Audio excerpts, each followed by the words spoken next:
Kun san ƙarya suke su taɗe ka magauta. Dan maliki sa maza gudu kai suka tsora. Hai, ƙarya suke. Ina shigowa na tsaya na karewa gidan kallo na san cewar mai girma dan maliki yana da. Dan matso da kai. Salamu alaikum. Barka shi. Salamu alaikum.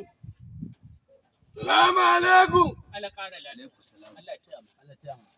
Allah ya mu. Manyan baki. Barka da.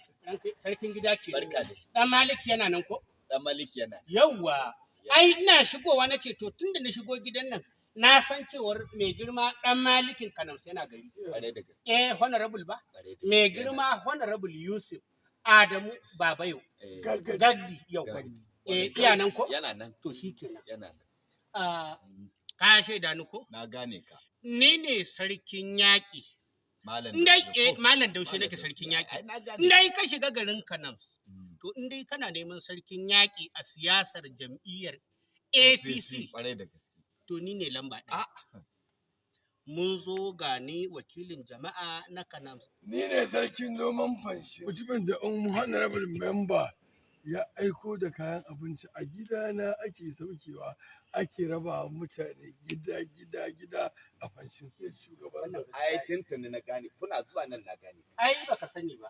In dai magana ce aka ce a fanshin gaba ɗaya cikinta da kewayenta. In dai aka ce ma sarkin noma, to al'ummar fanshin gaba ɗaya ƙuri'arsu gaba ɗaya ta mai girma honorable. Mun muka Duk tana hannu na. Duk tana hannu na. Ka ga ruwan ƙuri'a. Yawwa yanzu wakilin fasto. Allah ke wakil sarkin gida.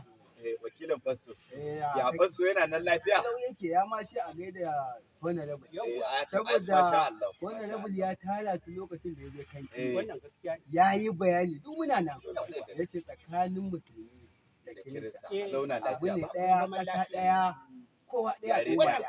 ɗaya. Yare ɗaya. Kware da gaske. Kuma in muka duba littafin Yesu almasihu. Yawwa wannan Shi ma gaskiya. yana da ya yi wannan bayani. Na zaman lafiya. Sahi na zaman lafiya. Yawwa. Don haka fasto ya ce a tabbatar da honorable wannan zance da ya zo ya ƙara jaddadawa. Su fa sun bi sun kuma yadda za a zauna lafiya kuma dama ƙuri'ar su tasu ce sun masa ruwanta. Ɗari bisa ɗari ne. Wannan tsari ya yi daidai. Allah gafata. Alƙur'ani ma ya tabbatar da zaman lafiya. Alƙur'ani ya ce a zauna lafiya tsakanin mutane musulmai da wanda ba musulmai ba. Ya tabbatar da Kaji sarkin noma. Kaji sarkin noma ya yi bayani. Wannan a zauna lafiya. Wannan Malam Daushe Allah ya saka da alheri. Wakilin fasto Allah ya saka da alheri. Sarkin noma Allah ya saka da alheri. Kuma mun ji daɗin wannan ziyara. sarkin gida yanzu zan yi bayani. Bayanin da zan yi.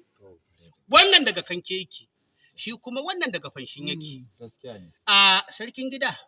Sarkin yaƙi. Sarkin gida ga ni sarkin yaƙi. Kware da gaske. Muna godiya ga Allah maɗaukakin sarki da ya bamu jagora na ƙwarai. Gaskiya Kuma ne. ya bamu jagora na gari. Kuma ya bamu jagoran da zai wakilce mu a birnin tarayyar Abuja cikin amana da zaman lafiya. Kware da gaske. Kuma shi ne yake ta nuna mana menene zaman lafiya. Duk al'ummar da kaga ta yi arziki, kowace iri ce sai da ta samu zaman lafiya. Gaskiya ne. Wannan godiya ce muka zo zami ta musamman har gidan mai girma memba kuma sannan bugu da ƙari gidan honorable Yusuf Adamu Babayo Gagdi. Sannan lamba ɗaya masoyin mai girma sabon shugaban ƙasar Najeriya Baba Bola Ahmad Tinubu Jagaban. Masoyin Jagaban. Sannan kuma a gaya mana yaushe da ji Abuja. Ai dama Malam Daushe ya bada sako. Wannan gaskiya. Saboda Na mutane. ya ce idan kuka zo Shi memba ko? idan kun Ya baka sako in kenan. kun zo kun ƙara su To shi kenan.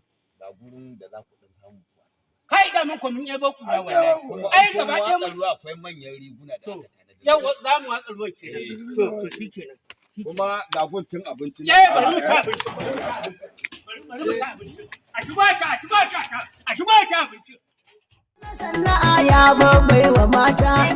Fanshin da kai.